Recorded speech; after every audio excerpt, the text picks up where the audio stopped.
অত্যন্ত একটি ভাবময় পরিবেশের মধ্য দিয়ে আমরা চলে গেছি।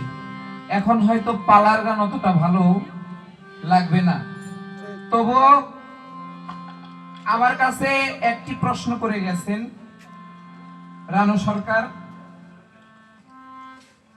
আমিও তারই মতো একটি গান করে, পালার গান, তার প্রশ্নের উত্তর করে, তারে আর প্রশ্ন না করে আমি ভাবের দেশে চলে যেতে চাই। আমার বদল চান এখানে বসছে,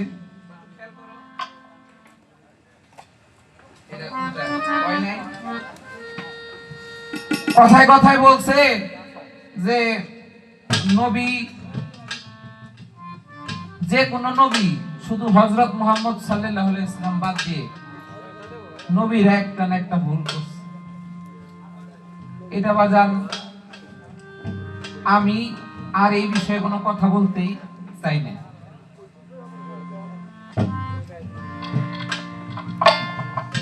এটা আমি আপনাদের উপরেই ছেড়ে দিলাম। যদি বলেন আদম নবী ভুল করেছে গন্ধম খেয়ে, তাহলে আমি এখানে দাঁড়িয়ে থেকে বলবো, যারা ওলি আল্লাহ, যারা কামেল মুর্শিদের পায়রবি করে, হ্যাঁ, তারা এই কথা জীবনেও বিশ্বাস করবে না। আদম নবী গন্ধম খাওয়ার কারণে তার কোনো ভুল নাই, আর এইগুলা হাদিস যারা কয় তাগো আর কি কম। নবী যার উপরে নবুয়তের ভার আসছে, সে আবার ভুল করতে পারে, নাউজুবিল্লাহ মিন যালিক। এই কথা আমি আর জীবন আল্লাহ পাক জানি আমার মুখদার না কয়। হ্যাঁ, এই কথা যদি আপনাদের দ্বন্দ্ব থাকে, গাউসুল আজম ভরি আমার দরবার আপনারা আসবেন, আপনাদের ওখানে দাওয়াত রইল। এই বিষয়ে আমি আর কোনো কিছু বলতে চাই না। একটি গান আমি করি, এখানে সাধুগুরুরা বসছেন, ওই মাপের গান আপনারা একটু শোনেন। আর একটি প্রশ্ন করছে বড় পীর, পীরানের পীর আব্দুল কাদের জিলানী মাহবুবে সুবহানী কুতুবের রাব্বানী, সে এক বিড়ালের কাছ থেকে একটা বেলায়েতি শক্তি বা একটা জ্ঞান পেয়েছিল। আমি বলা করার জন্য চেষ্টা করব। একটি গান আগে শুনি, আপনার রশিদ সরকার কি বলছেন।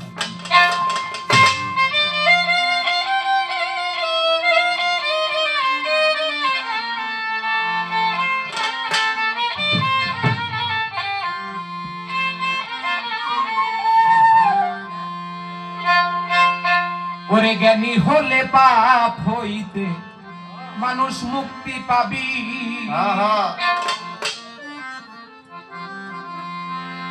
বলছে নবীকে দেখার জন্য চোখ লাগে।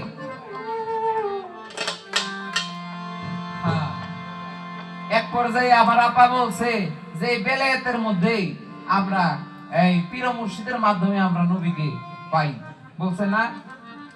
হ্যাঁ, ঠিক না? তাইলে আপনি ঘুরে ফিরে আমার ঘরে আপনি আসলেন, কারণ নবুয়ত ছাড়া বেলায়েত কোন নাই, বেলায়েত ছাড়া নবুয়ত নাই, দুটোই সমতার পরিপূরক। আসেন আমরা এই মিলে জিলে আমরা সামনের পথ অতিক্রম করি। হ্যাঁ, কিন্তু এই যে কিছু কিছু কথা যে নবীকে কি করার লাগবো, এটা করার লাগবো, নবী তো সাইয়্যিদুল মুরসালিন, সর্বব্যাপী, সর্ব জায়গায় নবী, কিন্তু তালাশ করতে গেলে একজন মানুষ ছাড়া পারা যাবে না। এই কথা, এইটাই হলো লাস্ট, এইটাই হলো ফার্স্ট। একজন মানুষের কাছে যাইতে হবে। জালালউদ্দিন খাঁ বলছে, মাতা রাজ্জাক বলছে, যদি মানুষ হইতে চাও জাতি ধর্ম ছাইড়া দিয়া সরল দেশে যাও, আগে তুমি সরল দেশে আসো। তাই অজ্ঞানতার পর্দা কেটে, অজ্ঞানতার পর্দা কেটে আর ভাতে হাজির হবি, জ্ঞানী হলে পাপ হইতে মুক্তি পাবি। অজ্ঞানতার পর্দা কাটলে, অজ্ঞানতার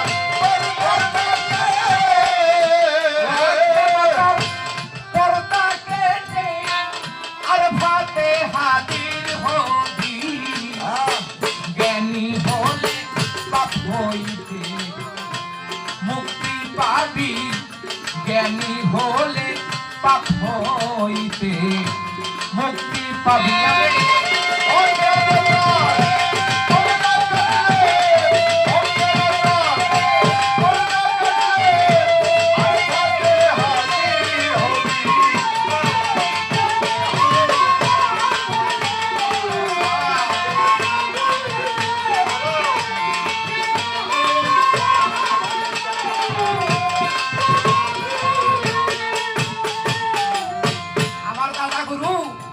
ওই যে আপনারা সকলেই চিনেন এখানে রশিদ সরকারের ভক্ত আছে, আপনি রশিদ সরকারের ভক্ত।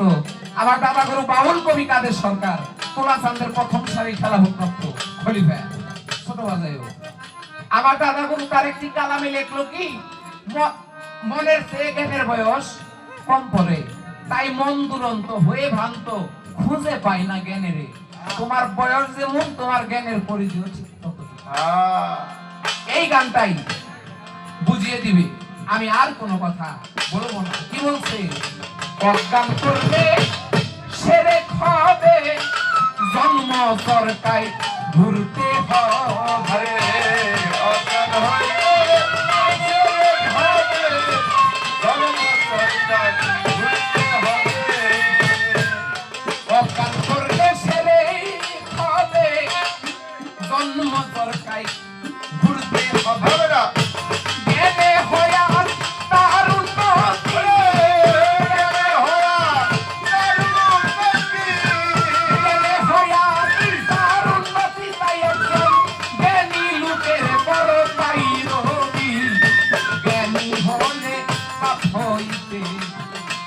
মুক্তি পাবি জ্ঞানী হলে পাপ হইতে, মুক্তি পাবি।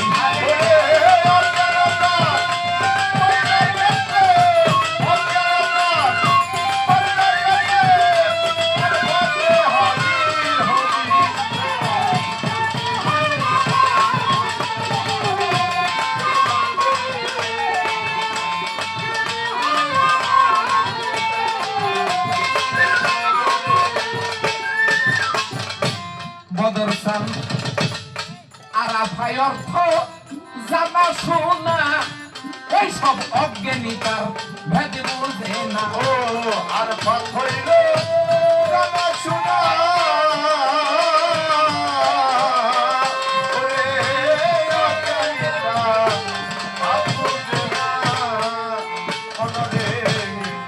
আরাফায় অর্থ জানা শোনা, অজ্ঞানী তার ভেদ বুঝে না। এই গানটা শুধু জ্ঞানীদের জন্য, আপনারা সবাই জ্ঞানী। আরাফার ময়দান কোথায়, কত টাকা খরচ করে যাইতে, তাই না? হ্যাঁ, মুর্শিদের দরবার ভক্তের কাবাগর, জান্নাতের হাওয়া সেথায় বয়া যায় বিশ্বাস আর ভক্তি, তবেই পাবি মুক্তি, কে জানি কার ভাগ্যে। ওইখানে যেমন দেখাশোনা হয় পরস্পর, এই মুর্শিদের দরবার আরাফার ময়দান, এইখানে গেলে নিজের জ্ঞানের পরিধি বাড়ে। তাই রশিদ সরকার এই গানটি লিখল, আরাফায় অর্থ জানা শোনা, অজ্ঞানী তার ভেদ বোঝে না। আরাফা হইল জানা শোনা, অজ্ঞানী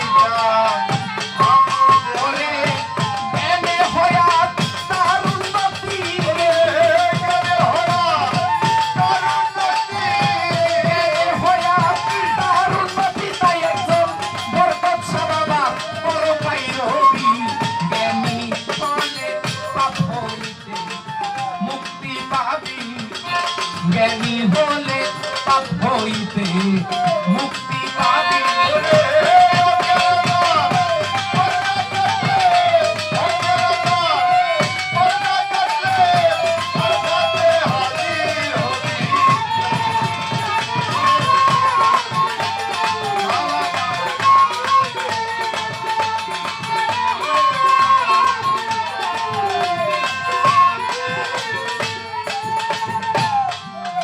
আত্মজ্ঞানের উন্নতি করতে যাইতে হবে ওই আরাফাতে,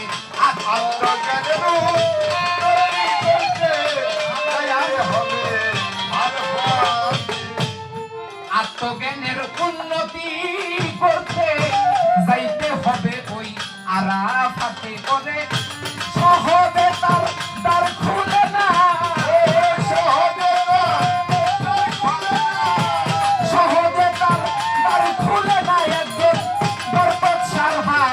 চাবি এবং হাসিবের হাতে চাবি, জ্ঞানী হইলে পাপ হইতে পাবি, জ্ঞানী হইলে পাপ হইতে পাবি।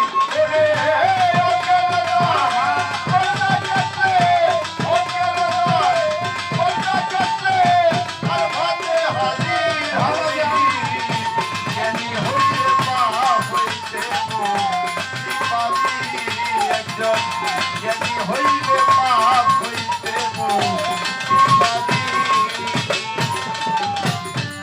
তাই এই দেহ